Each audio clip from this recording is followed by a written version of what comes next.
Hey, health enthusiasts! Welcome to day 45 of our 60-day health transformation journey.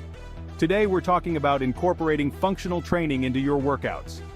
Functional training focuses on exercises that mimic everyday movements, improving your strength, balance, and coordination. These exercises can make daily activities easier and reduce the risk of injury. First, the kettlebell swing. This move works your hips, glutes, and core. Start with your feet shoulder-width apart, hinge at the hips, and swing the kettlebell up to shoulder height using your hip power. Next, lunges with a twist. Step forward into a lunge, then twist your torso towards your front leg, holding a medicine ball or weight.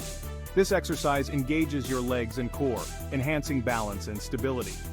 Push-ups with shoulder taps are great for upper body strength and core stability. Perform a push-up, then tap your shoulder with the opposite hand before repeating on the other side. Farmer's carries build grip strength and core stability. Simply walk while holding heavy weights in each hand, keeping your posture upright and your core engaged. Functional training can be a game changer for your fitness routine. Incorporate these exercises 2 to 3 times a week to enhance your overall strength and make everyday tasks easier. Thanks for joining me on day 45. Stay tuned for tomorrow's video where we'll discuss the benefits of incorporating stretching into your daily routine. Train functionally and stay healthy.